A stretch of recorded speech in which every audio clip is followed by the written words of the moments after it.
โอ้โหการฝึกอบรมปฐมพยาบาลเบื้องต้นของอาจารย์ติ้งลีวันแรกอยู่ที่ลาวคนเข้าร่วมเกือบ3-400 คนใส่หุ่นจำลองในการฝึกอบรมเกือบ50หุ่นทานผู้ชมบ่คิดบ่ฝันว่าทั้งอาจารย์ติ้งลีการที่มาสอนความรู้ให้กับพ่อแม่ประชาชนลาวเฮาครั้งนี้จะได้รับความสนใจอย่างคับค้าหนาแน่นแบบบ่เคยเกิดขึ้นมาก่อนซึ่งแม่นแล้วที่ผ่านมานี่อาจารย์ติ้งลีเพิ่นได้เฮ็ดแบบนี้ทุกปีแต่ว่าบ่เคยตกเป็นข่าวบ่เคยตกเป็นกระแสแต่หลังจากที่อาจารย์ติ้งลีมาจุดกระแสให้กับพี่น้องชาวลาวของพวกเขาให้ระลึกถึงความปลอดภัยในตนเองเอาไว้ก่อนควรจะเฮียนควรจะหู้เอาไว้แม้กระทั่งห้องล่าห้องการพนักงานทหารตำรวจพ่อแม่ประชาชนก็ยังสนใจเข้ามาร่วมเนาะความจริงแล้วเป้าหมายของเพิ่นจะไปฝึกอบรมในวันที่20ก็คือมื้ออื่นนี่อยู่เขตหลัก11เนาะตัวนั้นแบบเป็นทางการที่ถึกเชิญมาแต่ว่าตัวนี้นี่ติล่ะทุกคนเอ้ยแบบเกิดขึ้นแบบบ่ได้ตั้งตนตั้งตัวหลังจากที่มีกระแสฮือฮา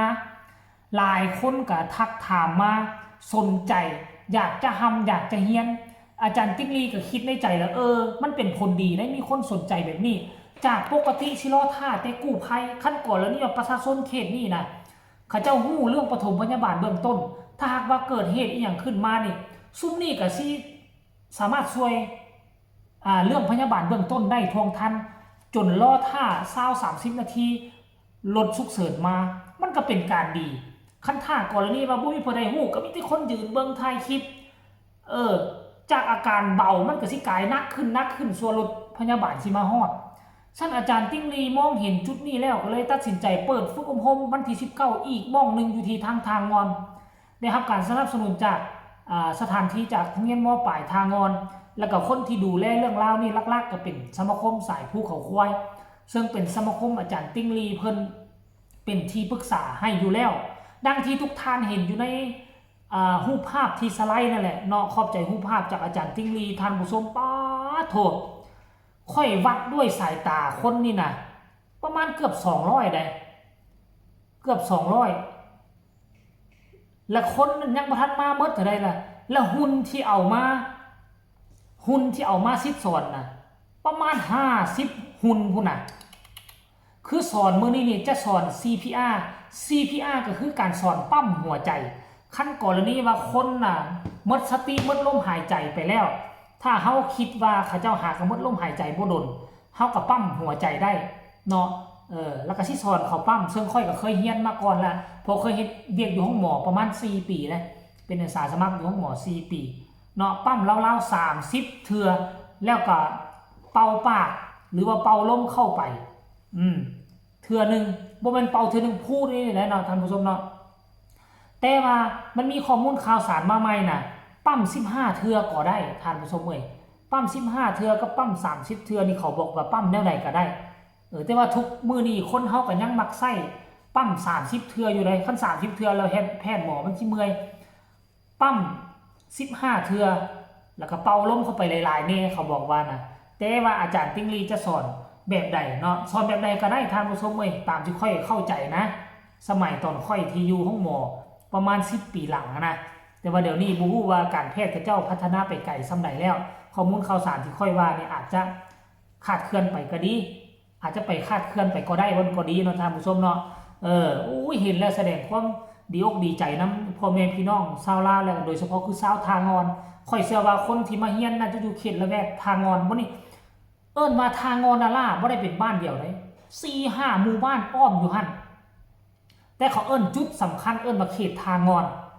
เนาะแล้วมันก็สิมีหมู่บ้านเต็มอยู่หั่นเป็น 4-5 บ้านร่วมกันอยู่หั่นเขตเมืองไซธานีน่ะคันว่าเมืองไซธานีนี่ดังสุดก็คือทางอนเด้แต่ว่าเมืองไซธานีกวมเอาพี่แหละปะโทไกลเด้มีหลายบ้านท่านผู้ชมเอ้ยเห็นแบบนี้แล้วผู้สอนผู้มาซิดมาสอนผู้เป็นอาจารย์สอนอย่างอาจารย์ติ้งลีอย่างคุณชายเล้งบ่แม่นเด้อหมายถึงพี่ชายเล้งรวมถึงน้องตุนตายท่านผู้ชมซึ่งมาเป็นกำลังรักช่วยอาจารย์ติ้งลีสอนในครั้งนี้โอ้ยคิดเห็นภาพบรรยากาศแล้วคือสิคักเว้ยแต่ว่าค่อยกับติดภารกิจเนาะคันสิไปก็ 30ลักประมาณ27หา30ลักลูกหนี้ไปหาเขตทางงอนท่านผู้ชมอยู่คนละเส้นคนละสายกันมองค่อยอยู่นี่สิออกไปทางแถวทางใต้ไปสวรรณเขตจำปาสักเขตอาจารย์อยู่นี่ก็เส้นทางจะขึ้นไปทางเหนือเนาะเป็นเส้นทางที่จะขึ้นไปเคลื่อนไฟฟ้านั่งงึมออกไปไซวังเวียงออกไปทางหลวงพระบางก็ไปทางนี้ล่องงึมท่านผู้ชมเนาะเดี๋ยวมาติดตามกันย่างใกล้ชิดกันแล้วกันเด้ออุ้ยแนวนี้แหละอาจารย์ติ๊งลีน่าจะเห็นแบบนี้ทุกๆปีแหละขั้นมาเห็นคนสนใจอาจารย์ก็บ่คาดคิดบ่คาดฝันได้ว่าคนที่มาสนใจลายไปนี่อาจารย์ก็ตั้งความหวังให้คือมืออื่นนี่เป็นข้าเจ้าเซิร์ชไปข้างแม่ได้มืออื่นแท้คนหลายแท้สอนให้ห้องล่าห้องการพนักงานทหารตำรวจแต่ว่ามือนี่เป็นประชาชนมาสมัครเองนะประชาชนสนใจแล้วมาสมัครเองนะสนใจอยากจะเฮียนเห็นบ่ล่ะแสดงว่าคนลาวของเฮาก็ตระหนักถึงเรื่องราวการช่วยชีวิตของคนอ้อมข้างนี่หลายขึ้นกว่าเก่าสมัยแต่ก่อนบ่มีใครสนใจเรื่องนี้บ่มีหลายคนก็ว่ามันเป็นเรื่องไกลตัวมันเป็นเรื่องของแพทย์ของหมอเฮาบ่แม่นแพทย์หมอเฮาบ่จำเป็นต้องเฮียนแต่ว่าทุกมื้อนี่แพทย์หมอขนาดประเทศไทยเนี่ยเนาะมีประชากร70กว่าล้านเกือบจะ80ล้านแล้วแพทย์หมอเขาเจ้าก็คุณภาพสูงแล้วก็มีบักหลายๆแต่ก็ยังบ่เพียงพอแต่ก็ยังให้คนธรรมดามาเป็นกู้ภัยมาเฮียนการแพทย์ปฐมพยาบาลเบื้องต้นเพราะฉะนั้นลาวเฮาแห้งให้กว่าไทยการเรื่องการแพทย์นี่เฮายังเข้าบ่ถึงเนาะบ้านเฮาพอยังบ่ทันเจริญห้องหมอก็มีน้อยเพราะฉะนั้นล่ะมันเป็นการดีที่อาจารย์ติ๊งลีมาถ่ายทอดให้หัวหน่วยธุรกิจให้หัวหน่วยครัวเฮือนแบบซี่น่ะพ่อเฮือนแม่เฮือนไปเฮียนเจ้าของบริษัทไปเฮียนแนวนี้น่ะครูบาอาจารย์อยู่โรงเรียนไปเฮียนเวลาลูกศิษย์ลูกหาเกิดอุบัติเหตุมาก็จะได้ปฐมพยาบาลเบื้องต้นกลัวกู้ภัยสิมาหานี่มันเป็นการดีที่สุดนี่ท่านผู้ชมชมเชยเลยขอตบมือชมเชยเด้ออาจารย์ติ๊งลีอาจารย์เก่งกาจวงกาวงแล้วก็คุณชายเล่งแล้วก็ทั้งตุนตายที่มีโครงการดีๆแบบนี้มาซัพพอร์ตมาสนับสนุนสุขยู่ให้กับคนลาวของเขามีความรู้ความสามารถช่วยเหลือคนอ้อมข้างหากว่าเกิดเหตุขึ้นมาแบบบ่คาดฝันนะเอาสำหรับคลิปนี้ก็ขอฝากเอาไว้ซ้ำนี้ก็แล้วกันเด้อทุกคนเด้อก็ฝากพ่อแม่แฟนคลับพี่น้องชาวลาวชาวไทย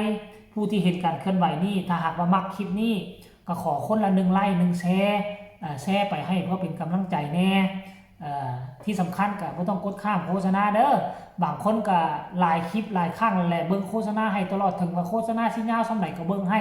ก็ต้องขบอกขอบใจกันแล้วกันเด้อใครมีคำคิดคำเห็นอยากส่งกำลังแห่งใจอยาก